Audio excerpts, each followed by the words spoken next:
بسم اللہ الرحمن الرحیم ان الحمد للہ نحمده ونستعینه ونستغفره ونعوذ باللہ من شرور انفسنا ومن سیئات اعمالنا من یهد اللہ فلا مضل له ومن یضلل فلا ہادی له ونشهد ان محمدا عبده ورسوله اما بعد فاعوذ باللہ من الشیطان الرجیم بسم اللہ الرحمن الرحیم رب اشرح لی صدری ویسر لی امری واحلل عقدۃ من لسانی یفقہوا قولی۔ السلام علیکم ورحمۃ اللہ وبرکاتہ۔ الحمدللہ، اللہ سبحانہ وتعالیٰ کا بہت بڑا شکر اور احسان ہے کہ اللہ سبحانہ وتعالیٰ نے ہم سب کو چنا کہ ہم رمضان کے متعلق علم حاصل کرنے کے لیے جمع ہوں، بیٹھیں، سنیں اور اس پر انشاءاللہ عمل کریں۔ اللہ سبحانہ وتعالیٰ اسی طرح ہم سب کو اسلام، ایمان اور احسان کے ساتھ زندگی گزارنے کی توفیق دے اور ہمارے لیے آسانیاں فراہم کرے ہر مسئلے میں، اور ہم سب کو صحت اور عافیت والی زندگی اللہ سبحانہ وتعالیٰ کی طرف سے ملے، آمین یا رب العالمین۔ رمضان کا استقبال کیسے کریں، اس کے متعلق ہم نے چند باتیں پچھلے درس میں دیکھا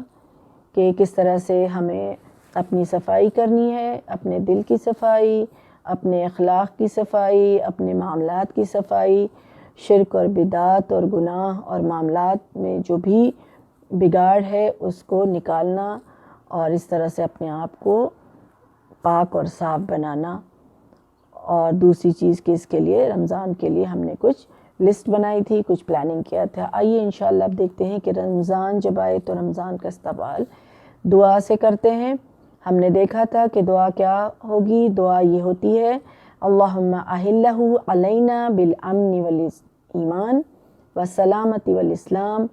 ربی وربک اللہ، کہ اللہ ہم پر ایمان اور سلامتی والا چاند نکال، اے چاند تیرا اور میرا رب ایک ہی ہے۔ یہاں بھی شرک کی نفی ہو رہی ہے۔ اس دعا کے ساتھ رمضان کا استقبال کرنا ہے خوشی خوشی، اور پھر کرنے کا کام کیا ہے کہ رسول اللہ صلی اللہ علیہ وسلم کا طرز عمل یہ تھا کہ جب بھی کوئی نعمت ملتی، جب بھی کوئی خوشی ملتی تو وہ دو کام کرتے۔ پہلا کام یہ تھا کہ وہ دعا کرتے، اور وہ دعا کیا تھی کہ الحمدللہ الذی بنعمتہ تتم الصالحات، اللہ سبحانہ وتعالیٰ کا شکر ادا کرتے کہ ساری تعریف اس اللہ رب العزت کے لیے ہے جس کی نعمت سے اچھے کام مکمل ہوتے ہیں۔ تو اس طرح سے دعا کا اہتمام کرتے اور سجدہ شکر کرتے۔ آپ جہاں بھی ہوتے سجدہ ریز ہو جاتے اللہ کے حضور۔ سجدہ ریز ہونے کے دو فائدے ہوتے ہیں، ایک تو اللہ کی نعمت کا شکر ادا ہوتا ہے، اور چونکہ اللہ کے نعمت کا شکر ادا کرتے ہیں تو پھر اللہ سبحانہ وتعالیٰ اس نعمت سے بڑی نعمت عطا فرماتا ہے۔ رمضان کے مہینے میں دو کام جو ہے وہ فرض ہے، ایک تو نماز اور دوسرا روزہ۔ نماز تو پورے سال میں ہی فرض ہے، پوری زندگی میں فرض ہے۔ جب ایک انسان ایمان لے کے آتا ہے اور جب وہ بلوغت کو پہنچ جاتا ہے تو نماز اس کے اوپر فرض ہو جاتی ہے، اور اسی طرح سے روزہ بھی فرض ہو جاتا ہے، لیکن روزہ جو ہے وہ صرف رمضان کے مہینے میں ہے۔ تو ہمارا جو کام ہوگا کرنے کا، وہ سب سے پہلا جو عزم ہمارا ہوگا وہ یہ کہ ہم کسی بھی قیمت پر نماز کو ضائع نہیں کریں۔ ہم یہ پکا ارادہ کریں، یہ عزم کریں، اپنے آپ میں یہ ٹھان لیں کہ چاہے کچھ بھی ہو جائے ہماری نماز جو ہے وہ ضائع نہ ہو۔ اچھے وضو کے ساتھ، خشوع اور خضوع کے ساتھ اس فرائض ارکان کا جو ہے ہم وقت پہ اور اس کے سارے ارکان کے ساتھ اس کو ہم ادا کریں۔ سنت کا بھی اہتمام کریں، نوافل کا بھی اہتمام کریں، کیونکہ حدیث میں آتا ہے کہ جو دن بھر کی 12 سنتیں ادا کرے گا اللہ سبحانہ تعالیٰ اس کے لیے جنت میں گھر بنائیں گے۔ تو پھر سنتوں کا بھی اہتمام کرنا ہے انشاءاللہ، اور پھر اسی طرح سے نماز کی جو ہے پوری حفاظت کرنی ہے۔ اب جو دوسرا کام ہے وہ یہ ہے، دوسرا جو عزم ہوگا وہ یہ ہوگا کہ ہم کسی بھی حالت میں بغیر شرعی عذر کے روزہ کو نہیں ترک کرنا ہے، روزہ کو ہم ترک نہیں کریں گے، روزہ کو ہم نہیں چھوڑیں گے،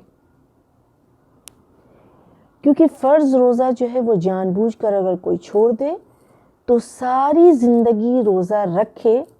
پھر بھی رمضان کے ایک فرض روزے کے اجر کو نہیں پہنچ سکتا ہے، اس کی اتنی اہمیت اور اجر و ثواب ہے۔ تو روزہ فرض کس پر ہو جاتا ہے؟ روزہ ہر عاقل، بالغ، صحت مند انسان پہ روزہ جو ہے وہ فرض ہو جاتا ہے۔ کچھ لوگوں پر رخصتیں ہیں، اللہ سبحانہ وتعالیٰ نے آسانی کی ہے، کچھ حالات ایسے ہیں جن میں اللہ سبحانہ وتعالیٰ نے رخصت دی ہے کہ وہ روزہ چھوڑ دے تو کوئی حرج نہیں ہے۔ اس کے متعلق ہمیں کچھ باتوں کا علم ہونا اور اس علم پر ہم لوگ تھوڑا سا اپنے آپ کو ایک ریمائنڈر دیں گے کہ کیا ہے وہ، کہ جب ایک شخص سفر پہ ہوتا ہے تو وہ روزہ رکھ بھی سکتا ہے اور روزہ چھوڑ بھی سکتا ہے، یہ رخصت ہے، کیونکہ اس کے متعلق دونوں طرح کی حدیث ہمیں ملتی ہے۔ کہ ایک حدیث میں آتا ہے کہ صحابی نے رسول اللہ صلی اللہ علیہ وسلم سے دریافت کیا کہ کیا میں سفر میں ہوں تو روزہ رکھوں؟ تو رسول اللہ صلی اللہ علیہ وسلم نے کہا کہ چاہے تو رکھ لو اور چاہے تو نہ رکھو۔ اسی طرح سے جہاد کے سفر میں آپ صلی اللہ علیہ وسلم کے ساتھ جو لوگ تھے اس میں سے کچھ لوگوں نے روزہ رکھا اور کچھ نے نہیں رکھا۔ تو اس سے یہ پتہ چلتا ہے، ہمیں ساری حدیثوں کا مطالعہ کرنے سے یہ پتہ چلتا ہے کہ کسی نے ایک دوسرے کو ملامت نہیں کی، تو اس لیے سفر پہ روزہ رکھا بھی جا سکتا ہے اور اسے چھوڑا بھی جا سکتا ہے، اس میں کوئی حرج نہیں ہے، بعد میں اس کی قضا دی جائے گی۔ کچھ روزہ ایسا ہے جس کو چھوڑنے پر اس کی قضا دی جائے گی، تو یہ سفر پہ روزہ جو چھوڑنا ہے اس کی قضا دی جائے گی، یعنی کہ رمضان کے بعد پھر اتنے دن جتنے دن روزہ نہیں رکھا وہ روزہ رکھ کے وہ گنتی جو ہے وہ پوری کرنی ہے۔ اسی طرح سے دودھ پلانے والی یا حاملہ جو خاتون ہوں گی، یعنی ایسی عورتیں اگر روزہ نہ رکھیں تو ان کے لیے رخصت ہے، رکھنا چاہیں تو رکھ بھی سکتی ہیں، لیکن ہاں ان کو یہ اس بات کا بھی خیال رکھنا ہوگا کہ بچے کے حق میں کسی طرح کی کوئی کمی نہ ہو، یعنی چھوٹا جو نہ بچہ ہے، شیرخوار بچہ ہے تو مائیں جو ہیں وہ دودھ پلاتی ہیں، اور پھر یا حاملہ ہیں تو بچوں کو کوئی نقصان نہ پہنچے، اس کا خیال بھی رکھنا ضروری ہے۔ تو ایسی عورتوں کے لیے رخصت ہے، ہاں ان کو بھی روزہ کی قضا دینی ہوگی، جتنے دن وہ روزہ نہیں رکھ رہی ہیں جتنے دن کا، اتنی گنتی جو ہے ان کو پوری کرنی ہوگی بعد میں۔ اب دیکھتے ہیں بڑھاپے کی عمر یا دائمی بیماری، یعنی ایسی بیماری جو مسلسل لمبی چلنے والی ہے اور اس طرح کی بیماری ہے، تو پھر ویسی بیماری ہو یا بڑھاپے کی عمر ہو تو ایسے صورت میں کیا کرنا ہے کہ ان کے لیے بھی رخصت ہے کہ وہ روزہ نہ رکھیں تو کوئی حرج کی بات نہیں ہے، لیکن ان کو روزے کے بدلے میں قضا نہیں دینا ہوگا بلکہ ان کو فدیہ دینا ہوگا۔ روزانہ ایک مسکین کو کھانا کھلانا ہوگا، یعنی کہ اگر وہ 30 دن روزہ نہیں رکھ رہے ہیں، پورے مہینے روزہ نہیں رکھ پا رہے ہیں، تو 29 دن یا 30 دن یعنی اس 29 مسکین کو یا 30 مسکین کو ان کو کھانا کھلانا ہوگا۔ یا پھر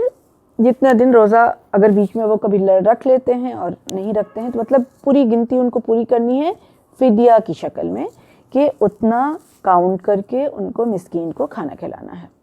یا پھر رقم بھی دے سکتے ہیں، اتنا ہی رقم دینا چاہیے جس معیار کا وہ خود کھانا کھاتا ہو شخص، جو روزہ نہیں رکھ رہا ہے، جو بڑھاپے کی عمر کو پہنچ گیا ہے، جو دائمی بیمار ہے، وہ جس معیار کا کھانا کھاتا ہے اسی معیار کا کھانا جو ہے وہ فدیہ میں اس کو دینا ہے یا رقم دینا ہے۔ اب دیکھتے ہیں بیماری کی حالت میں، کچھ بیماری ایسی ہوتی ہے جو ابھی بیمار ہے اور پھر چند دنوں میں وہ ٹھیک ہو جانے والا ہے، تو ایسی حالت میں یا پھر حیض اور نفاس والی عورتوں. یہ جو حالتیں ہیں، بیماری جو عارضی طور پہ بیمار ہے تو اس کو بھی رخصت ہے کہ وہ اس کی طبیعت جو ہے وہ صحیح نہیں تو وہ روزہ نہ رکھے، اور پھر اس روزہ کی وہ گنتی پوری کرے بعد میں، یعنی کہ وہ قضا دے. حیض اور نفاس والی عورتیں بھی جب حیض اور نفاس میں ہوں گی تو ایسی حالت میں عورتیں جو روزہ نہیں رکھیں گی اور بعد میں وہ اتنی گنتی پوری کریں گی، ان کو روزہ رکھنا ہے. اور یہ چونکہ فرض ہے اس لیے ضروری ہے بعد میں اس کا قضا دینا. اب کچھ حالتیں ایسی ہیں جن پر جو اگر روزہ نہیں رکھتے ہیں تو پھر ان کے لیے یہ جو مریض اور مسافر اور حاملہ اور دودھ پلانے والی عورتیں، ان کے بارے میں کیا تھا کہ اگر روزہ وہ رکھ لیتے ہیں، اگر وہ روزہ ان لوگوں نے رکھ لیا اور سنبھال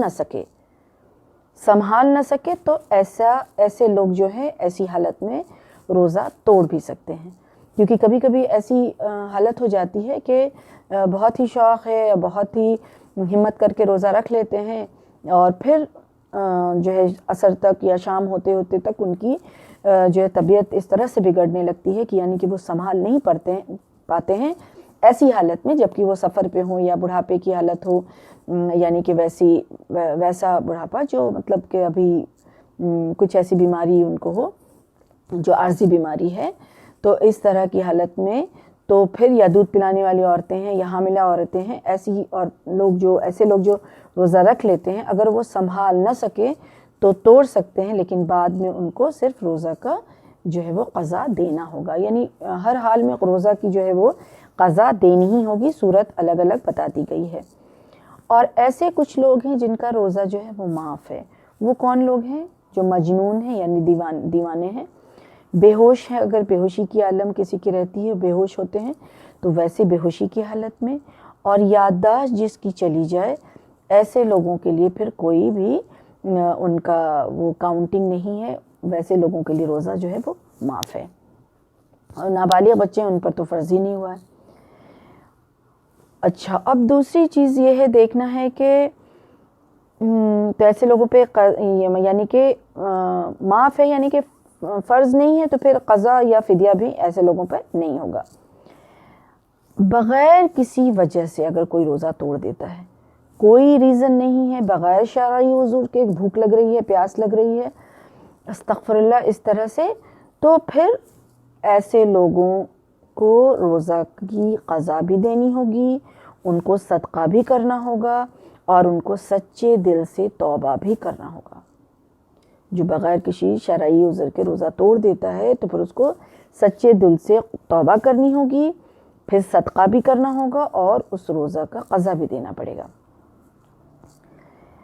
روزے کی حالت میں اگر کوئی شخص مباشرت کر لیتا ہے تو اس کی سزا یہ ہے کہ اس کو روزہ تو قضا دینی ہی ہے، اس روزہ کا کفارہ ہے. اور وہ کفارہ کیا ہے کہ یا تو وہ غلام آزاد کرے گا، یا پھر وہ غلام آزاد نہیں کر سکتا ہے تو پھر وہ 60 مسکین کو کھانا کھلائے گا. اگر وہ 60 مسکین کو کھانا کھلانے کی بھی طاقت نہیں رکھتا ہے تو پھر 2 ماہ یعنی 60 دن کے روزے وہ رکھے گا.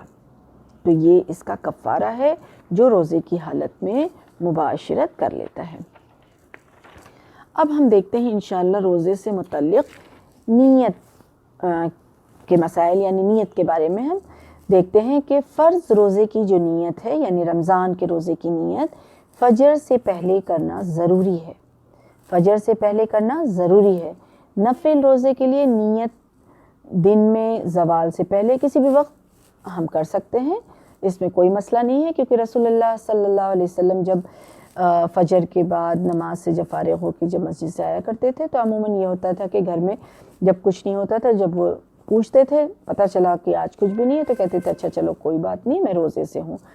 تو نفل روزے کی نیت جو ہے وہ زوال سے پہلے کبھی بھی کیا جا سکتا ہے، لیکن فرض روزے کے لیے ضروری ہے کہ فجر کی نماز سے پہلے نیت کر لینا ہے. اب یہ نیت ہے کیا نیت کے لیے کوئی الفاظ ادا کرنا ہے؟ تو نہیں، نیت کے لیے کوئی الفاظ ادا کرنے کی ضرورت نہیں ہے، کیونکہ نیت جو ہے وہ دل کے ارادے کا نام ہے۔ نیت کیا ہے؟ دل کے ارادے کا نام ہے، یعنی عزم کرنا ہے اور پختہ ارادہ کرنا ہے۔ اور کچھ الفاظ جو لوگ پڑھتے ہیں وہ ایسا نہیں ہے، سنت سے کچھ ثابت نہیں ہے۔ پورے مہینے کے روزے رکھنے کے لیے ایک بار بھی نیت کیا جا سکتا ہے، اور اگر بیچ میں کسی وجہ سے روزہ ٹوٹ جائے، یعنی کہ کچھ گیپ ہو 1-2 دن کا، جو بھی، اگر کوئی پیریڈ کی وجہ سے یا پھر بیماری کی وجہ سے یا سفر کی وجہ سے، کسی وجہ سے اگر روزہ بیچ میں جو ہے وہ ڈسکنٹینیو ہو رہا ہے، تو پھر سے جب روزہ رکھیں گے تو پھر سے نیت کرنی ہوگی۔ اب یہ روزے کے متعلق ہم نیت کرتے ہیں، ارادہ کرتے ہیں، تو اس کے متعلق ہمیں یہ جاننا ہے کہ ہر کام کرنے سے پہلے ہم ارادہ کرتے ہیں، نیت کرتے ہیں۔ اسی طرح روزہ رکھنے سے بھی ہماری نیت جو ہے وہ ہونی چاہیے اور درست ہونی چاہیے، کہ ہم روزہ اور اس کے متعلق جاننا چاہیے کہ ہم روزہ کیوں رکھتے ہیں۔ نیت اور ارادہ جب درست ہوگا تو انشاءاللہ تعالی کام بھی اپنے انجام کو درستگی کے ساتھ پہنچے گا۔ تو ہم اس بات کو جانیں کہ ہم روزہ کیوں رکھ رہے ہیں، ہم نے جو یہ نیت کیا، ہم نے جو یہ ارادہ کیا، ہم نے جو یہ عزم کیا روزہ رکھنے کا، کیوں؟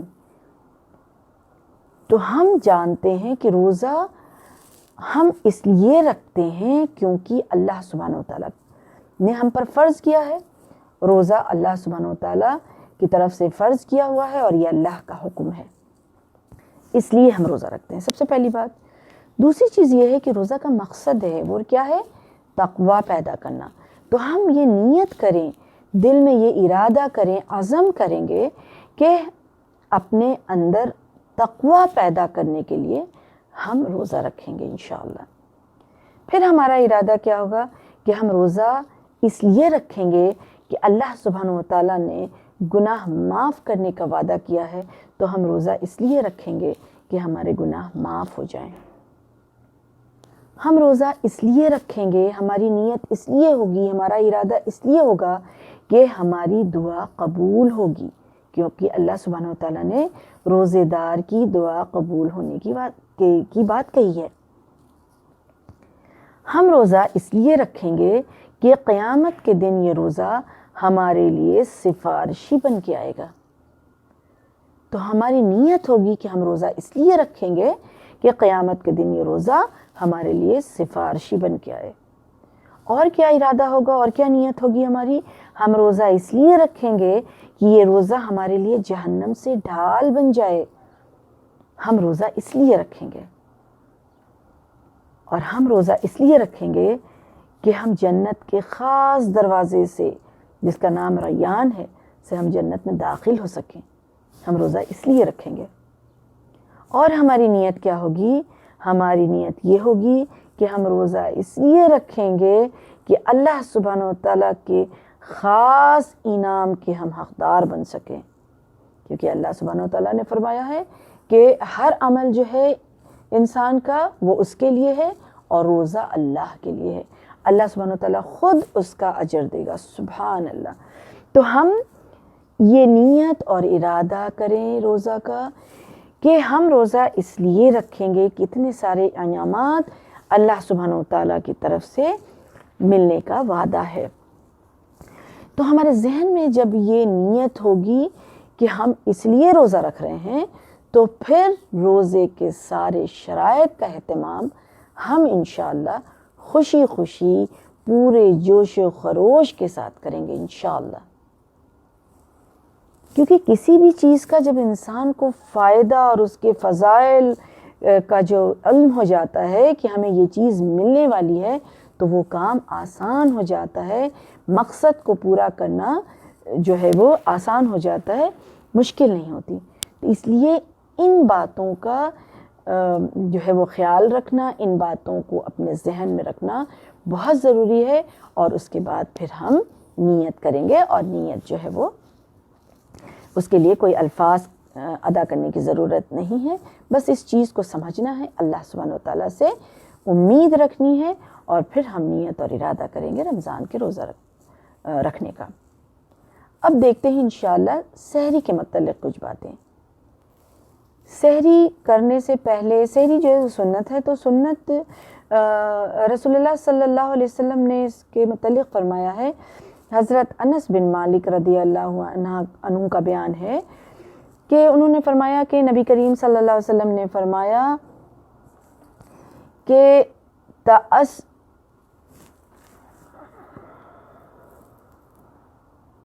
سحری سے متعلق ہم کچھ باتوں کو دیکھتے ہیں، وہ یہ کہ سحری سنت ہے، اور رسول اللہ صلی اللہ علیہ وسلم نے اس کے متعلق فرمایا ہے کہ تسحروا فإن فی السحور برکہ،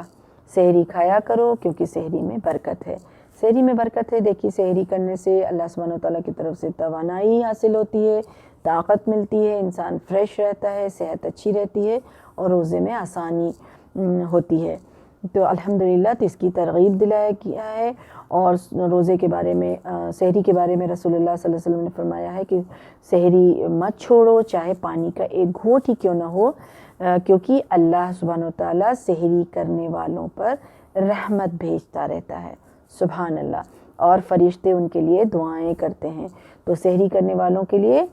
برکت بھی ہے اور رحمت بھی ہے اللہ کی طرف سے، اور فرشتے بھی ان کے لیے دعائیں کرتے ہیں، اس لیے سحری کرنا جو ہے وہ ضروری ہے، اور یہ سنت ہے، اور جان بوجھ کر سحری ترک نہیں کرنا چاہیے۔ کبھی کبھار اگر نیند نہیں کھلی تو اس وجہ سے روزہ نہیں چھوڑنا ہے سحری کی وجہ سے، لیکن جان بوجھ کر سحری ترک نہیں کرنا ہے۔ اور جنابت کی حالت میں اگر کوئی ہو اور دوسری ناپاکی کی حالت میں اور اس کو روزہ رکھنا ہے، تو پھر وہ کیا کرے گا کہ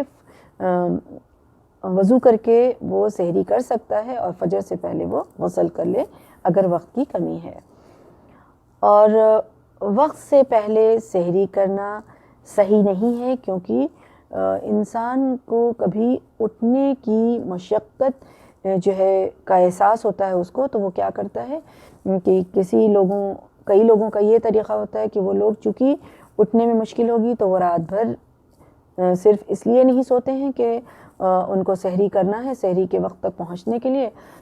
وہ دوسری چیزوں میں، دوسری مصروفیت میں رہتے ہیں۔ اگر وہ عبادت میں لگے رہتے ہیں اور پھر تو وہ ایک الگ بات ہے، لیکن اگر سحری کی وجہ سے اور دوسرے کاموں میں وہ مشغول ہیں اور پھر سحری کر کے سوتے ہیں تو وہ غلط طریقہ ہے، بلکہ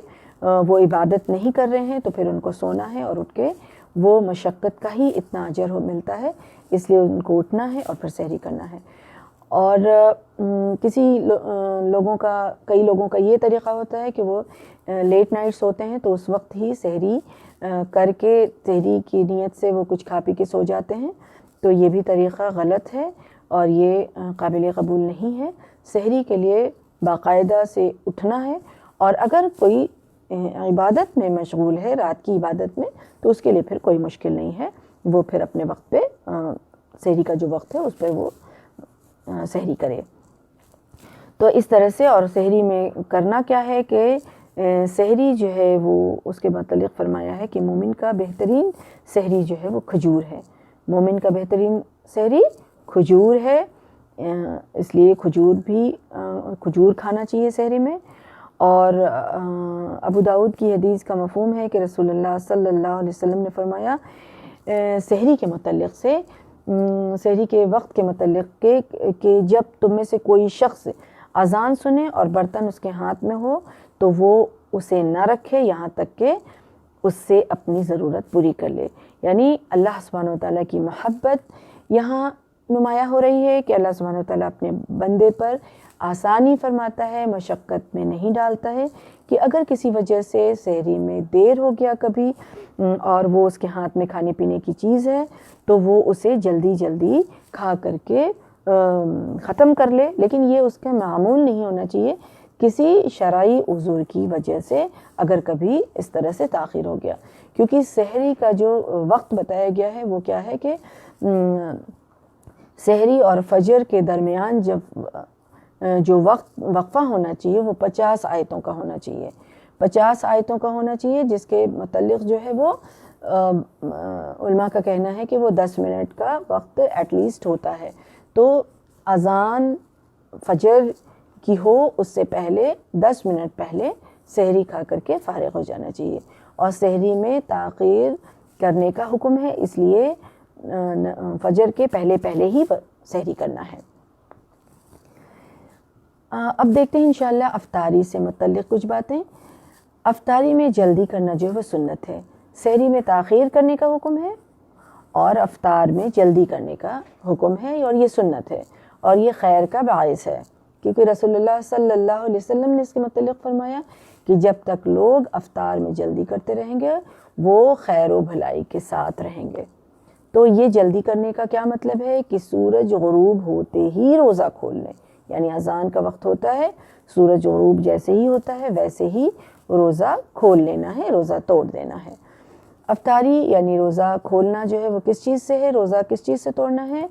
افطاری میں یا تو تازہ کھجور سے روزہ کھولا جائے، اگر تازہ کھجور میسر نہ ہو تو خشک کھجور سے روزہ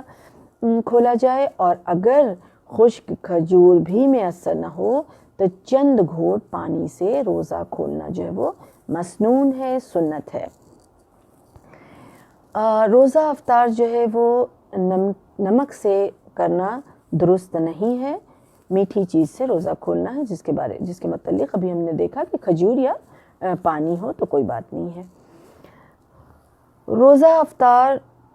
جس انسان کو ایک انسان کرا دیتا ہے، تو جس انسان کو افطاری کے لیے وہ کچھ میسر کرا دے، یعنی روزہ افطار کھلوا دے، روزہ افطار کرا دے، تو وہ اس کو بھی اتنا ہی اجر ملے گا کھلوانے والے کو جتنا کہ روزہ رکھنے والے کو ملتا ہے۔ تو یہ روزہ افطار کے وقت کسی کو بھی اپنے دسترخوان پہ ضرور دعوت دینا چاہیے۔ اچھا، افطاری کے وقت یہ ہے کہ جس انسان کو افطاری کے لیے کچھ نہ ملے، یعنی کبھی ایسا ہوتا ہے، ایسے انسان کو اپنی تیاری کے ساتھ ہی نکلنا چاہیے۔ اگر کبھی ایسا ہوتا ہے کہ ٹریفک میں یا کبھی ایسے سفر میں ہے اور کبھی ایسے راستے میں ہے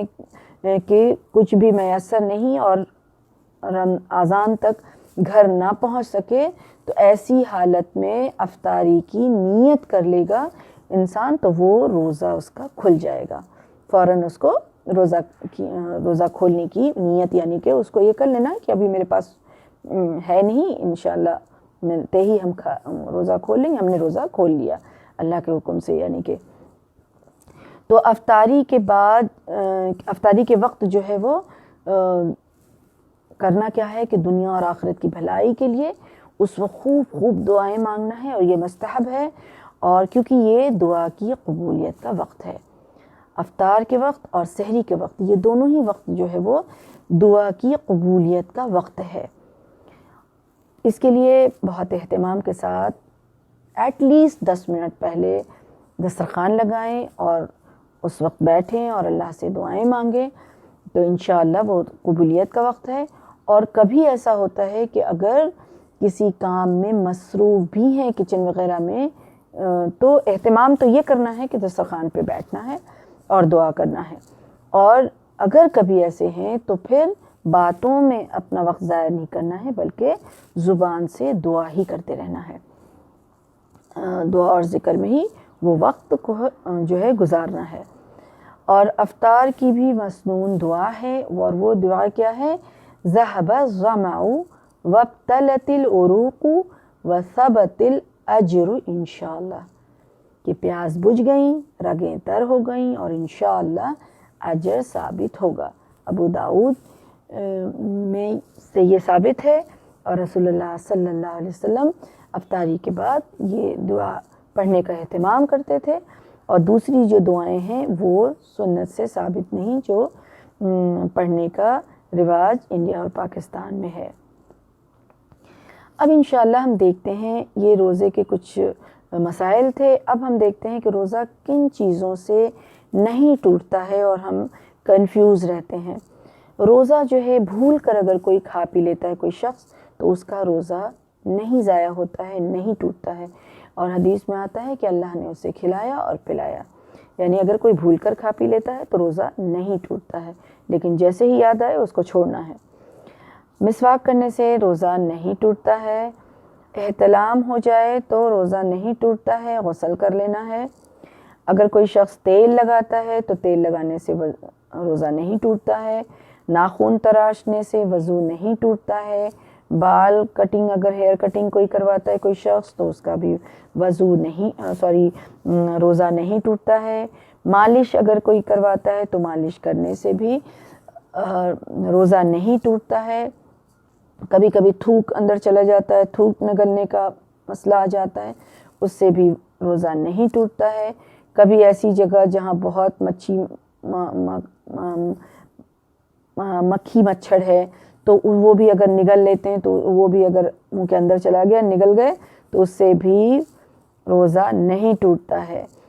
اور اگر کسی کو وومیٹنگ ہو جائے، الٹی ہو جائے، قے ہو جائے خود سے تو اس کا روزہ نہیں ٹوٹتا ہے۔ ہاں اگر کوئی جان بوجھ کر وومیٹنگ کرتا ہے، الٹی کرتا ہے تو پھر اس کا روزہ ٹوٹ جائے گا۔ اسی طرح سے بلڈ ٹیسٹ کرواتے ہیں یا ڈاکٹرز کے پاس جاتے ہیں چیک اپ کے لیے تو ان چیزوں سے روزہ نہیں ٹوٹتا ہے۔ کپنگ کروانے سے روزہ نہیں ٹوٹتا ہے، اور انجیکشن دلوانے سے روزہ نہیں ٹوٹتا۔ ہاں انجیکشن طاقت کا انجیکشن نہیں ہونا چاہیے، وہ نہیں لینا ہے۔ طاقت کا انجیکشن روزے کی حالت میں نہیں لینا ہے۔ آج کل کے حالات میں جیسے یہ ویکسین لے رہے ہیں لوگ تو روزے کی حالت میں ویکسین لے سکتے ہیں، کیونکہ ٹریٹمنٹ کے لیے یا کیور کے لیے جو بھی انجیکشن وغیرہ لیا جاتا ہے، کوئی بی پی کا مریض ہے یا پھر کوئی اس طرح سے کوئی انجیکشن لیتا ہے تو اس طرح سے وہ لے سکتا ہے، کوئی حرج کی بات نہیں ہے، اس سے روزہ جو ہے وہ ٹوٹتا نہیں ہے۔ ناک میں دوا ڈالنے سے روزہ نہیں ٹوٹتے ہیں، لیکن اس میں خیال رکھنا ہے کہ حلق تک نہ پہنچے۔ ناک کان میں جب ہم کبھی دوا ڈالنے کی ضرورت پڑ جاتی ہے تو ایسے حالت میں دیکھنا ہے کہ میڈیسن ڈالنے کے بعد حلق تک وہ نہ پہنچے۔ اور اگر کسی کا شوہر سخت ہے تو پھر وہ کھانا ایسی عورت جو ہیں وہ چکھ بھی سکتی ہیں کہ نمک اور چینی جو ہے وہ اگر کم ہے یا زیادہ اگر ٹیسٹ کرنا ہے تو وہ ایسی حالت میں چکھ بھی سکتی ہیں، ان کا روزہ نہیں ٹوٹتا ہے۔ اسی طرح سے وہ جو ہے دل کے جو مریض ہوتے ہیں تو دل کے مریض کو زبان کے نیچے دوائی رکھنا جائز ہے، اس لیے کہ وہ دوائی گھل کر دل تک جاتی ہے جس سے دھڑکن فوراً کنٹرول میں آ جاتی ہے۔ تو ایسے معاملے میں جو ہے وہ روزہ نہیں ٹوٹتا۔ ایسی ساری دوائیاں اور گرمی کی شدت کی وجہ سے اگر کوئی غسل کرتا ہے، کلی کرتا ہے، سحری سر پہ اپنے بار بار پانی ڈالتا ہے تو یہ ساری چیزیں جو ہے وہ درست ہے، اس میں کوئی حرج کی بات نہیں ہے۔ روزے کی حالت میں کچھ کام ایسے ہیں جو جائز نہیں ہے، جیسے غیبت کرنا، جھوٹ بولنا، گالی دینا، لڑائی جھگڑا کرنا، یہ روزے کی حالت میں ناجائز ہے۔ حضرت ابو ہریرہ رضی اللہ عنہ سے روایت ہے کہ رسول اللہ صلی اللہ علیہ وسلم نے فرمایا کہ جو شخص روزہ رکھ کر جھوٹ بولتا ہے اور اس پر عمل کرنا جو ہے وہ نہیں چھوڑتا ہے تو اللہ تعالیٰ کو یہ حاجت نہیں ہے کہ وہ کھانا پینا چھوڑ دے، یعنی کہ ایسے شخص کے لیے کہا گیا ہے کہ اس کا روزہ رکھنا کھانا پینا چھوڑنے کے برابر ہے۔ رسول اللہ صلی اللہ علیہ وسلم نے روزے کی حالت میں بیہودہ باتیں، فحش گوئی اور جہالت کے کاموں سے بھی منع فرمایا ہے۔ حضرت ابو ہریرہ رضی اللہ عنہ کہتے ہیں کہ رسول اللہ صلی اللہ علیہ وسلم نے فرمایا کہ روزہ کھانے پینے سے رکنے کا نام نہیں ہے بلکہ بیہودہ اور فحش کاموں سے رکنے کا نام ہے۔ لہٰذا اگر روزے دار سے کوئی گالی گلوچ یا جہالت سے پیش آئے، یعنی جو اگر کوئی روزے دار ہے اس سے کوئی دوسرا اس طرح سے پیش آ رہا ہے تو پھر اس کو کیا جواب دینا ہے؟ اس کو جواب میں کہنا ہے کہ میں روزے سے ہوں۔ غصے پہ کنٹرول رکھنا ہے اور دوسرے اگر غصہ کریں تو اسی طرح سے ان کو جواب دے دینا ہے۔ اور اگر کوئی شخص اپنے شہوت پہ قابو نہیں رکھ سکتا ہے تو ان میاں بیوی کو بوسہ لینا یا ساتھ لیٹنا جائز نہیں ہے۔ اور روزے کی حالت میں وضو کرتے وقت کلی اور ناک میں پانی چڑھانا جو ہے اس میں مبالغہ کرنا جائز نہیں ہے۔ اب انشاءاللہ ہم لوگ تراویح کے مسائل کچھ دیکھتے ہیں انشاءاللہ. تراویح کے متعلق بات یہ ہے کہ یہ رسول اللہ صلی اللہ علیہ وسلم کی سنت مبارکہ ہے، اور آپ صلی اللہ علیہ وسلم نے اپنے صحابہ کو 3 راتیں یہ نماز جو ہے باجماعت پڑھائی تھی. پھر آپ صلی اللہ علیہ وسلم کو فرضیت کے خوف کی وجہ سے اسے باجماعت پڑھانا جو ہے وہ ترک کرنا پڑا، کیونکہ لوگوں میں جب نبی کریم صلی اللہ علیہ وسلم نے دیکھا کہ بہت ہی لوگ شوق سے اور بہت زیادہ تعداد میں لوگ جمع ہو رہے ہیں اس نماز کے لیے، تو ان کو خوف لاحق ہوا کہ کہیں نہ میری امت کے لیے یہ فرض ہو جائے، اس لیے انہوں نے باجماعت پڑھانا ترک کر دیا، چھوڑ دیا. یہ نماز چھوڑنے والے پر کوئی گناہ نہیں ہوتا ہے، اور نہ ہی اس سے اس کے روزے پر کوئی فرق ہوتا ہے، لیکن پڑھنے والے کے لیے بہت زیادہ اجر و ثواب کا باعث ہے، اس لیے اس نماز کا بہت ہی اہتمام کرنا چاہیے، اس کو نہیں چھوڑنا چاہیے. کیونکہ حدیث میں آتا ہے کہ من قام رمضان ایمانا واحتسابا غفر له ما قدم من ذنبه، یعنی کہ جو ایمان اور احتساب کے ساتھ قیام کرے گا تو اللہ سبحانہ وتعالیٰ اس کے گناہ کو معاف فرما دیں گے. تو قیام جو ہے وہ رمضان یا غیر رمضان دونوں میں یہ نماز جو ہے وہ رات میں یہ نماز پڑھی جاتی ہے. یہ کوئی رمضان کے لیے خاص نہیں ہے. تراویح کا نام اس کو رمضان کے موقع پر دیا گیا ہے، کیونکہ یہ نماز جو ہے، یہ نماز تہجد کی نماز یا قیام اللیل اس کا دوسرا نام ہے، جس کو ہم تراویح بھی کہہ سکتے ہیں، قیام اللیل بھی کہہ سکتے ہیں، اور یہ تہجد کی نماز بھی. یہ تینوں نماز بھی یہ رات کی نماز ہی ہے. یہ نماز عشاء کے بعد سے طلوع فجر سے پہلے تک پڑھا جا سکتا ہے، یعنی اس کے درمیان میں اس کا وقت ہے. نماز عشاء سے یہ شروع ہوتا ہے، عشاء کی بعد، اور پھر فجر کے اذان سے پہلے تک اس کا وقت رہتا ہے. کسی بھی وقت اس کو پڑھ سکتے ہیں. رسول اللہ صلی اللہ علیہ وسلم رمضان میں 3 راتیں جو باجماعت نماز پڑھائی تھی، تو وہ کوئی ایک وقت پہ نہیں تھا، کوئی رات کے اول وقت میں تھا، کوئی بیچ کے وقت میں تھا، کوئی آخری پہر پہ تھا. تو اس لیے اس کا کوئی بھی وقت جو ہے وہ ایسا نہیں ہے کہ ایک ہی وقت میں ہی پڑھنا ہے، بلکہ اپنی آسانی سے، خشوع اور خضوع سے، اہتمام کے ساتھ اس کو پڑھنا چاہیے. اور اس کا وقت وہی ہے، عشاء کے بعد اور فجر سے پہلے تک کے درمیان کا جو وقت ہے. تراویح تہجد کی جو مسنون رکعتیں ہیں وہ تو 8 ہیں، لیکن غیر مسنون رکعتیں کی کوئی حد نہیں ہے، جو جتنی چاہے پڑھے. یعنی کیونکہ ابھی ہم نے دیکھا کہ من قام رمضان، یعنی کہ قیام کرنا، رمضان کا قیام کرنا. تو قیام کرنا ہے، آپ کو رات بھر نوافل پڑھنا ہے، آپ کو عبادت کرنی ہے، تو اس میں جو ہے وہ سنت 8 رکعت ہے، لیکن باقی آپ جتنی چاہے جو ہے وہ نوافل ادا کریں. اس میں انشاءاللہ نوافل عبادت کے لیے کوئی گناہ کی بات، کوئی حرج کی بات نہیں ہے انشاءاللہ. تو رات کی جو نماز ہے اپنے استطاعت سے قیام کرنا ہے اور اس کا اہتمام کرنا ہے. عورتیں بھی اس کا اہتمام کریں گی، عورت اور مرد کے لیے الگ الگ نہیں ہے، بلکہ اس میں صرف یہ بات سمجھنی ہے کہ عورت اگر مسجد کے لیے جاتی ہیں تو مسجد چونکہ عورتوں کا جانا فرض نہیں ہے، لیکن جانے کی اجازت ہے، جا سکتی ہیں، پڑھ سکتی ہیں، لیکن ضروری ہے کہ وہ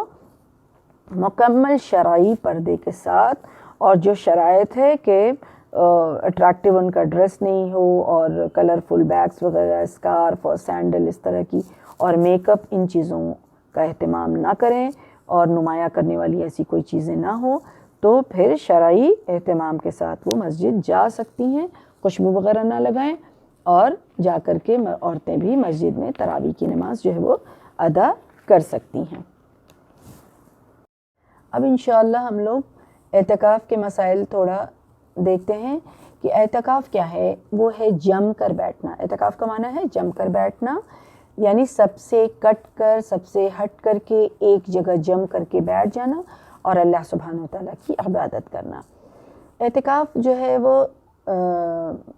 سنت مؤکدہ کفایہ ہے، کسی علاقے میں ایک شخص بھی اگر کر لیتا ہے تو سب کے لیے کافی ہو جاتا ہے، یعنی کہ فرض عین نہیں ہے یہ، اور اگر ایک شخص بھی نہیں کرتا تو پھر سب گناہ گار ہوں گے، اس لیے کسی علاقے میں ایک شخص کو کر لینا ضروری ہے۔ اعتکاف کے لیے فجر کی نماز کے بعد اعتکاف کی جگہ پہ بیٹھنا جو وہ مسنون ہے، سنت سے ثابت ہے کہ فجر کی نماز کے بعد اپنی جگہ پر بیٹھ جائے۔ تو اس لیے کہا جاتا ہے کہ 20ویں روزے کے عصر اور مغرب کے درمیان ایک شخص جو ہے وہ مسجد چلا جائے اور پھر وہ رات کو قیام کرے اور 21 کی صبح جو فجر کی نماز پڑھے تو فجر کو کے وقت وہ پھر اپنے اعتکاف کی حالت میں داخل ہو جائے، اور پھر عید کی چاند دیکھنے تک وہ وہیں رہے اور عید کی چاند نکلنے پر وہ وہاں سے فارغ ہو۔ مسنون اعتکاف جو ہے وہ رمضان میں ہوتا ہے، آخری 10 دن کا ہے اور روزہ اس میں شرط ہے، یعنی اعتکاف کے حالت میں روزہ رکھنا جو ہے وہ شرط ہے، ضروری ہے، اور یہ مسجد میں ہی ہوگا، اور اس میں جو ہے انسان کسی چیز میں شرکت نہ کرے گا، نہ تو وہ کسی کے جنازے میں شرکت کرے گا، نہ تو کسی کی بیمار پرسی کرنے جائے گا، یہ ساری چیز جو ہے وہ منع ہے، جائز نہیں ہے۔ ہاں اگر وہ مسجد میں اعتکاف کرتا ہے اور اس کی اگر بیوی جو ہے وہ کھانا دینے کے لیے آتی ہے یا گھر کی کوئی تو عورتیں، تو اس طرح سے وہ اس کو چھوڑنے وہاں تک جا سکتا ہے، ورنہ اپنے صرف اس کو اعتکاف کی جگہ پر رہنا ہے، اور ضروری کام کے لیے جیسے قضاء حاجت کے لیے، فرض جو غسل اس کو لینا ہے غسل کے لیے، تو اس طرح سے کھانا کھانے کے لیے، یہ ان چیزوں کے لیے بس وہاں سے وہ ہٹے گا، ورنہ اس کو عبادت میں ہی مشغول رہنا ہے، وہیں پہ رہنا ہے اس کو۔ اچھا، مسنون اعتکاف عورتوں کا بھی جو ہے ویسا ایسا ہی ہوگا سیم، اور غیر مسنون ہے تو پھر اس کی جگہ اور مدت اور روزے کی کوئی قید نہیں ہے۔ غیر مسنون یعنی مسنون تو ہے وہ رمضان کا روزہ رمضان کا اعتکاف، اور غیر مسنون یعنی کہ رمضان کے علاوہ بھی اگر کوئی اعتکاف کرنا چاہتا ہے عام دنوں میں تو کوئی حرج کی بات نہیں ہے، اور اس کے لیے ان شرائط کا بھی کوئی قید نہیں ہے اس کے لیے۔ اور مسجد کی شرط جو ہے وہ ضروری ہے، اس لیے عورتیں ہوں یا مرد ہوں، کیونکہ اللہ سبحانہ وتعالیٰ نے قرآن میں فرما دیا ہے کہ وَأَنْتُمْ عَاكِفُونَ فِي الْمَسَاجِدِ، کہ تم کہاں کرو اعتکاف؟ مسجد میں۔ اور ایک رات کا بھی اعتکاف جو ہے وہ درست ہے، کر سکتے ہیں۔ عورتیں اعتکاف کرنا چاہتی ہیں تو وہ مسجد میں کرنا ہے، اور ان کو اس چیز کا خیال رکھنا ہے کہ ان کی حفاظت اور ان کی عزت اور عصمت کی، اور پھر ان کو ہر چیز جو پردے کا اور ان چیزوں کا خیال اگر وہاں پورا ہو سکتا ہے، ان چیزوں کا اہتمام ہو سکتا ہے تو پھر ہی وہ اعتکاف کریں گی، ورنہ اعتکاف جو ہے وہ نفل عبادت ہے، اور تو اس لیے اہتمام کے بغیر وہ اعتکاف نہیں کریں گی۔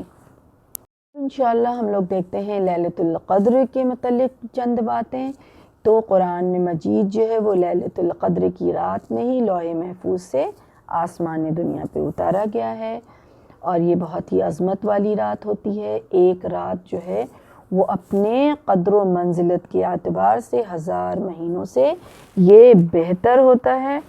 اور اس کا جو وہ وقت ہے وہ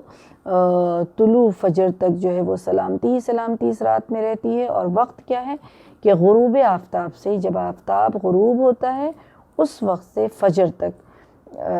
جو ہے یہ وقت ہوتا ہے، اور جتنا وقت چاہے ان شخص اس کو چاہیے کہ زیادہ سے زیادہ وقت جو ہے عبادت میں لگائے، اور لیلۃ القدر میں عبادت جو ہے وہ کیا ہے؟ گزشتہ گناہوں کی مغفرت کا باعث ہے۔ لیلۃ القدر کی سعادت سے محروم رہنے والا بہت ہی بد نصیب ہے، کیونکہ رسول اللہ صلی اللہ علیہ وسلم نے اس کے متعلق فرمایا ہے کہ جو اس سے محروم رہا وہ ہر بھلائی سے محروم رہا۔ لیلۃ القدر کی سعادت سے صرف بد نصیب ہی محروم کیا جاتا ہے، یعنی کہ جو بد نصیب ہے وہی اس رات کی سعادت سے محروم رہتا ہے۔ تو اسے پانے کے لیے آخری 10 راتوں میں جاگ کر کے عبادت کرنا چاہیے اور یقین کے ساتھ کرنا چاہیے. اور حضرت عائشہ رضی اللہ عنہ فرماتی ہیں کہ جب رمضان کے آخری 10 دن جو شروع ہوتا تھا تو رسول اللہ صلی اللہ علیہ وسلم عبادت کے لیے کمر بستہ ہو جاتے تھے، یعنی راتوں کو جاگتے اور اپنے اہل و عیال کو بھی جگاتے تھے. تو اس سے ہمیں پتہ چلتا ہے کہ آخری 10 راتوں میں لیلۃ القدر جو ہے وہ تلاش کرنی چاہیے. ویسے احادیث میں طاق راتوں کا بھی ذکر ہے، 21 اور 25 اور 27 کا بھی ذکر ہے، اس طرح سے آتا ہے، لیکن بہتر یہی ہے کہ 10 راتوں میں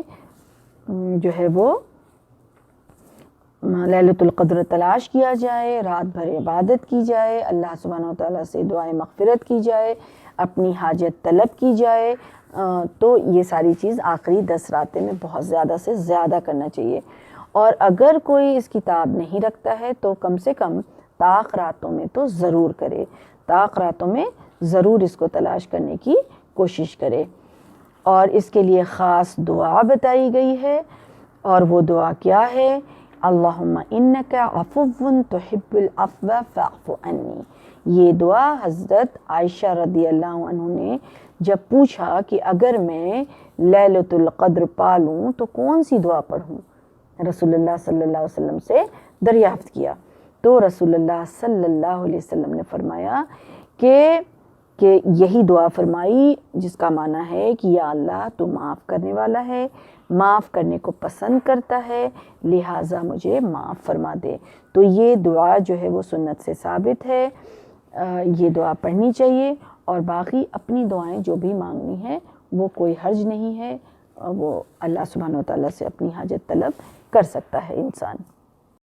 تو یہ الحمدللہ ہم لوگوں نے روزے سے متعلق ہم نے چند باتیں دیکھی. تو یہ 2 چیزیں ہوئیں، اہتمام جو کرنا ہے، ہمیں جو عزم کرنا ہے، پہلا عزم نماز کے متعلق اور دوسرا عزم جو ہے وہ روزے کے متعلق. اب جو ایک تیسری اور اہم بات ہے وہ کیا ہے؟ قرآن کے متعلق، کیونکہ اللہ سبحانہ و تعالیٰ نے رمضان میں ہی قرآن کو اتارا ہے، نازل فرمایا ہے. اور اللہ سبحانہ و تعالیٰ نے قرآن میں فرمایا ہے کہ شہر رمضان الذی انزل فیہ القرآن ہدی للناس وبینات من الہدی والفرقان. اب قرآن پڑھنے کا عزم کرنا ہے کہ ہمیں قرآن کو پڑھنا ہے، اس کے معنی کو سمجھنا ہے، اس کے تفسیر کے ساتھ تھوڑا تھوڑا حفظ کرنے کا بھی اہتمام کرنا ہے. یہ مبارک مہینہ جو ہے وہ رمضان کا، جس میں قرآن اللہ سبحانہ و تعالیٰ کی طرف سے نازل ہوا لوگوں کی ہدایت کے لیے، اس کی ایک ایک آیت جو ہے وہ دلیل ہے، اور یہ انسان میں ایسی صلاحیت پیدا کرتا ہے جس سے انسان حق اور باطل میں تمیز کر سکتا ہے. اور یہی سورہ بقرہ آیت نمبر 18 میں اللہ سبحانہ و تعالیٰ نے فرمایا ہے.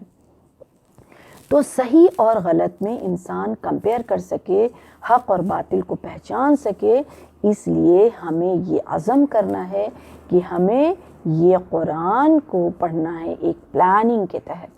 قرآن پڑھنا ہے، دلائل کے لیے ہمیں اسے سمجھ کر پڑھنا ہے، اس کے ذریعے جو ہے اپنے اندر صلاحیت پیدا کرنا ہے. تو معنی اور تفسیر کو بھی جاننا ہے. قرآن پڑھتے گئے اور گزرتے گئے، یعنی قرآن پڑھتے گئے اور گزرتے گئے، تو یعنی کہ اس قرآن کو ہم نے سمجھا ہی نہیں، اس کا کوئی فائدہ ہی نہیں ہے. ہاں نیکی تو ملے گی انشاءاللہ، لیکن وہ ہمارے نجات کے ذریعے کے لیے کافی نہیں ہے. اللہ سبحانہ و تعالیٰ کی بہت بڑی رحمت اور اللہ سبحانہ و تعالیٰ کا بہت بڑا فضل ہے کہ قرآن پڑھنے سے اللہ سبحانہ و تعالیٰ بغیر سمجھے بھی اگر کوئی پڑھتا ہے تو اس کو نیکی ملتی ہے، لیکن یہ نجات کا ذریعہ بننے کے لیے کافی نہیں ہے. امام طبری کہا کرتے تھے کہ مجھے جو ہے وہ تعجب ہوتا ہے کہ جو لوگ قرآن کا ترجمہ نہیں پڑھتے ان کو قرآن لذت کیسے دیتا ہے. اس کا مطلب ان کو اصل لذت ملتی ہی نہیں ہے. اور امام زرکشی فرمایا کرتے تھے کہ جو قرآن کو ترجموں کے ساتھ نہیں پڑھتا اس کے اندر تقوی پیدا نہیں ہوتا، وہ قرآن کی لذت لے ہی نہیں سکتا. اللہ اکبر۔ عبداللہ بن عباس رضی اللہ عنہ فرماتے ہیں کہ ایک سورت کو سوچ سمجھ کر پڑھو، خوبصورت ترتیل کے ساتھ پڑھو، یہ زیادہ اچھا ہے کہ پوری قرآن پڑھ لی جائے اور کچھ سمجھ ہی نہ آئے۔ کیونکہ خود رسول اللہ صلی اللہ علیہ وسلم کا کیا طرز عمل تھا؟ ان کا طریقہ تھا کہ قرآن پڑھنے کا جو ان کا معمول تھا وہ یہ کہ ہر لفظ کو جدا جدا کر کے پڑھا کرتے تھے، سمجھ کر پڑھا کرتے تھے۔ جہنم کا ذکر آئے، جنت کا ذکر آئے، عذاب کا ذکر آئے، نعمت کا ذکر آئے، تو اس لحاظ سے وہ دعائیں کیا کرتے تھے۔ سبحان اللہ۔ تو قرآن پڑھنا، یہ بتانے کا مقصد یہ ہے کہ ہمیں اور آپ کو یہ یاد دہانی ہو جائے کہ ہم لوگوں کو بھی شوق ہوتا ہے رمضان میں قرآن پڑھنے کا، قرآن کا اہتمام کرنے کا۔ ویسے تو ایک رمضان میں ایک بار قرآن سے گزرنا ضروری ہے، ایک قرآن یعنی کہ پڑھنا جو ہے وہ ضروری ہے، لیکن یہ پڑھنے کا جو طریقہ کیا ہوتا ہے، طریقہ جو ہے وہ بغیر سمجھے اور بغیر ترتیل کے ساتھ اور بغیر خوبصورتی کے ساتھ پڑھ لیں تو پھر اس کا کوئی فائدہ نہیں۔ یہ یاد دہانی مقصد ہے کہ قرآن کو پڑھیں، زیادہ سے زیادہ پڑھیں، لیکن قرآن کے پڑھنے کا جو طریقہ بتایا گیا اس طریقے پر پڑھیں، ترتیل کے ساتھ پڑھیں، سمجھ کر کے پڑھیں، اطمینان اور سکون کے ساتھ پڑھیں، خوبصورتی کے ساتھ پڑھیں، عمدگی کے ساتھ پڑھیں، اور یہ قرآن سے اپنا رابطہ جوڑ لیں۔ تو یہ تیسرا عزم کرنا ہے۔ چوتھا جو عزم یہ ہے، چوتھا ارادہ یہ کرنا ہے کہ رمضان میں عمرہ کرنے کا بھی بہت ثواب بتایا گیا ہے، لیکن آج کے حالات میں عمرہ جو ہے وہ نہیں ہو سکتا ہے، مشکل ہے، لیکن انشاءاللہ اللہ سبحانہ وتعالیٰ نے چاہا تو پھر انشاءاللہ عمرے کا جب موقع ملتا ہے تو پھر عمرہ کرنا بھی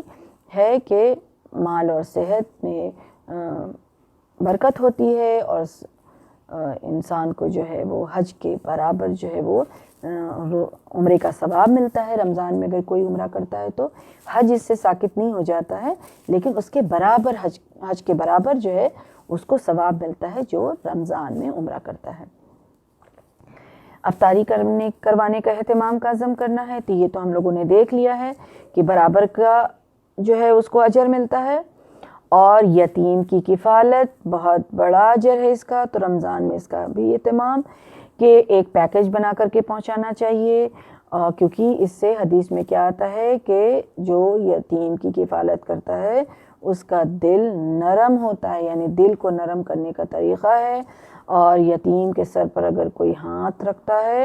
تو اس کے بارے میں آتا ہے کہ تمہارا دل نرم ہوتا ہے، اور جنت میں رسول اللہ صلی اللہ علیہ وسلم نے اپنی دونوں انگلیوں کو برابر کر کے فرمایا کہ وہ یتیم کی کفالت کرنے والا شخص جنت میں میرے ساتھ ایسے رہے گا، یعنی برابر دو انگلی کو برابر کر کے فرمایا۔ پھر بیوہ، یتیم اور فقراء کا بھی خیال رکھنا ہے۔ بخاری اور مسلم کی حدیث کا مفہوم ہے کہ اس میں آتا ہے کہ مسکین اور بیواؤں کے معاملے میں جو کوشش کرنے والا ہے، صرف کوشش کرنے والے کا اجر یہ ہے جیسے وہ کافر کے سامنے کھڑا ہو کر کے جہاد کر رہا ہے۔ سبحان اللہ۔ صرف کوشش کرنے کا مطلب کیا ہے کہ ہم اور آپ کسی کے لیے ہم جو ہے کوشش کر دیں، کسی کو کہہ کر کے، کسی کو منوا کر کے، کسی کے ذریعے سے کسی کے لیے آسانی کر دیں، تو پھر وہ کوشش کرنا ہوتا ہے۔ دوسری روایت میں کیا آتا ہے کہ اللہ سبحانہ وتعالیٰ فرشتوں کو فرماتا ہے کہ اس کا اجر لکھو کہ اس نے ساری زندگی روزہ رکھا بغیر ناغہ کیے، اور ساری زندگی اس نے تہجد پڑھی بغیر ناغہ کیے، تو یہ اجر صرف کوشش کرنے کے بدلے ہے۔ تو جو کرنے والا ہے جو ہے بیوہ، یتیم اور فقراء کے ساتھ، تو اس کا اجر کتنا ہوگا اس کا اندازہ لگا سکتے ہیں۔ تو اسی طرح سے پانی وغیرہ کا بندوبست کرنا، قرض دینا، قرض دیا ہے کسی کو تو اس میں نرمی کرنا، یعنی وقت دے دینا، یا کوئی قرض دار ہے اس کے قرض کو ادا کر دینا، یا کسی کی جو ہے وہ اپنے مال میں سے کسی کے لیے آسانی پیدا کر دینا، تو یہ ساری چیزیں جو ہے وہ صحابہ کرام کے عمل سے ملتا ہے، تو ہمیں اہتمام کرنا چاہیے اور ان چیزوں کے ساتھ ان چیزوں کا عزم جو ہے ہم کریں کہ انشاءاللہ اللہ سے دعا ہے کہ اللہم بلغنا رمضان، آمین یا رب العالمین، کہ ہم سب کو اللہ سبحانہ وتعالیٰ خیر اور عافیت کے ساتھ، صحت کے ساتھ اور ہر طرح کی پریشانی سے محفوظ رکھنے کے ساتھ اللہ سبحانہ وتعالیٰ ہم سب کو رمضان نصیب فرمائے، رمضان کی سعادت نصیب فرمائے، اور پھر ہمیں یہ توفیق اور ہدایت دے کہ ہم نے جو اپنا ایک ہم نے جو ریمائنڈر اپنے لیے لیا اس پر عمل کریں اور اچھے سے بہترین طریقے سے رمضان کو گزاریں۔ وما علینا الا البلاغ۔